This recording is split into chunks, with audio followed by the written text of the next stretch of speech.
दोस्तों अब समय आ चुका है कि हम भूल भुलैया 1 को भूल जाएं और आने वाली जितनी भी भूल भुलैया की फ्रेंचाइज है उन्हें हम यहाँ पर सीधे कंपेयर करें भूल भुलैया 2 से और उनके आने वाले पार्ट से। तो यहाँ पर बिल्कुल भी भूल भुलैया 1 की बात नहीं करेंगे, कंप्लीटली हमारा फोकस रहेगा भूल भुलैया 3 के ट्रेलर के ऊपर। तो चलिए वीडियो को बिना किसी देरी के साथ शुरू करते हैं।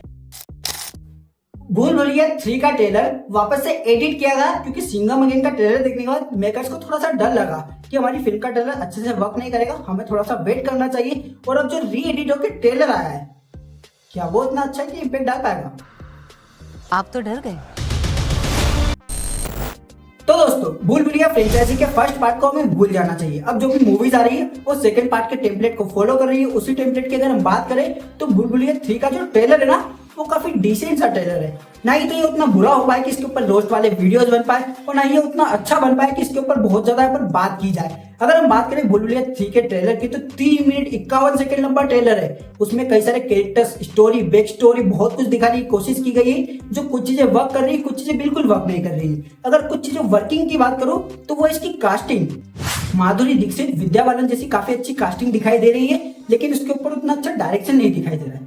विद्या बालन वो एक्टर है जो कि किसी भी तरह के कैरेक्टर को अच्छे से प्ले कर सकती है। माधुरी दीक्षित एक ऐसी एक्ट्रेस है जिनसे कितना ही अच्छा काम निकलवाया जा सकता है, उसके ऊपर आपको कोई भी सवाल उठाने की यहाँ पर जरूरत नहीं पड़ेगी। लेकिन दोनों की ही एक्टिंग, दोनों का ही प्रेजेंटेशन काफी ज्यादा मुझे तो क्रिंजी या काफी ज्यादा ओवर द टॉप दिखाई दे रहा है। अगर हम बात करें विद्या बालन के प्रेजेंटेशन की, जो कि काफी नेचुरल हो सकता था, काफी ऑथेंटिक हो सकता था, लेकिन वो कैमरा वर्क, जिस तरह की उसकी प्रेजेंटेशन है वो मुझे काफी ज्यादा क्रिंजी या ओवर द टॉप दिखाई दे रहा है। चाहे वो उनका चिल्लाना हो, चाहे उनकी प्रेजेंटेशन हो, चाहे वो कैरेक्टर के अंदर का जो एक कह सकते हो ना नेचर है कि वो लोगों को डराना चाहता है, लेकिन वो डरा भी नहीं रहा है, वो हंसा भी नहीं रहा है, वो कहीं क्रिंजी ही फील करा रहा है। आई होप जो इनकी एक्टिंग यहाँ पर क्रिंजी दिखाई दे रही है ट्रेलर के अंदर, वो मूवी के अंदर अच्छे से वर्क करे।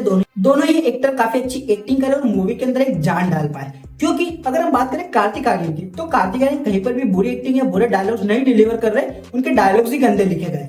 अगर आप भूतिया को चूतिया से यहाँ पर कहीं ना कहीं पैरेलल बनाने की कोशिश करोगे तो वो फनी नहीं होगा। अगर आप राजपाल यादव को हंटर मार के कुछ यहाँ पर जोक क्रिएट करने की कोशिश करोगे तो वो जोक नहीं क्रिएट होगा। आप अगर यहाँ पर नेटफ्लिक्स का रेफरेंस देके लोगों को ये एज्यूम कराओगे कि अब आपको हंसना था तो हंसी नहीं आएगी। आप बिल्कुल भी अच्छी राइटर नहीं हो। अगर कॉमेडी राइटिंग की बात करें तो यहाँ पर राइटिंग तो बिल्कुल भी वर्क नहीं कर रही कॉमेडी पर्सपेक्टिव से। तो हमारे रूह बाबा यहाँ पर लोगों की बेवकूफी और उनके डर का फायदा उठा के पैसा कमाना जानते, जिनका साइड किक बनाया गया छोटे मियाँ को। अब ये दोनों आते हैं इस हवेली के अंदर जहाँ पर लिटरली भूत थे, लेकिन यहाँ पर नाटक कर रहे थे भूत भगाने का। अब इस पूरी इक्वेशन में यहाँ पर कहीं ना कहीं जो रूहान का कैरेक्टर था उन्हें इस हवेली का राजकुमार बना दिया जाता है। अब इस सिचुएशन के बीच में जो गद्दी के असली हकदार थे, जो गद्दी की पुरानी फाइट थी, वो यहाँ पर शुरू हो जाती वापस से इन दोनों विच की कहानी। अब दोनों की जो केट फाइट है वो देखने में काफी इंटरेस्टिंग हो सकता है। मंजुलिका और मंजुलिका की लड़ाई, क्या हो सकता है विद्या बालन और माधुरी दीक्षित की कहानी, इन दोनों की लड़ाई वो काफी इंटरेस्टिंग की जा सकती है। तो स्टोरी के अंदर पोटेंशियल दिखाई दे रहा है। स्टोरी के अंदर वो आर्टिस्ट है, वो कैरेक्टर्स है, वो बैक स्टोरी हो सकती है जो कि इसको अच्छे से बेक करेगी और मूवी को एक अच्छी वॉचेबल कहानी बता पाएगी। लेकिन जो मूवी का रन ऑफ द मिल्क वाला प्रेजेंटेशन है, जो डायलॉग डिलीवरी, जो प्रेजेंटेशन है पूरे एक्टर्स का, वो कहीं काफी तक क्रिंजी और ओवर द टॉप है। अब ये सारी चीजें भी काफी नहीं थी तो मेकर्स को लगा कि मूवी चलाने के लिए और क्या किया जाए।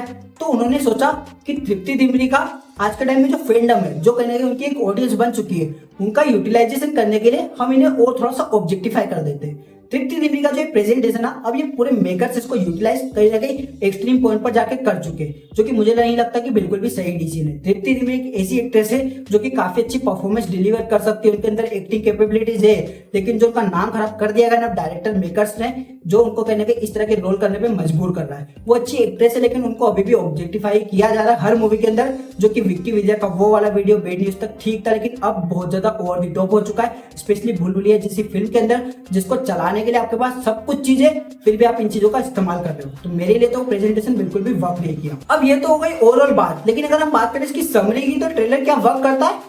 तो हाँ, ट्रेलर एक इंटरेस्ट जरूर जगा देता कि हाँ फिल्म को हमें देखना तो चाहिए। अब ये कितना सस्टेन करेगी सिंघम अगेन जैसी एक बड़ी फिल्म के साथ में, ये तो वक्त आने पर ही पता चलेगा। लेकिन हाँ, अगर ट्रेलर की बात करें तो ट्रेलर आपका इंटरेस्ट जरूर जगा देता। कॉमेडी वर्क नहीं करती, लेकिन स्टोरी के अंदर की मिस्ट्री बनी रहती है जो कि आपको एक्साइट कर सकती है।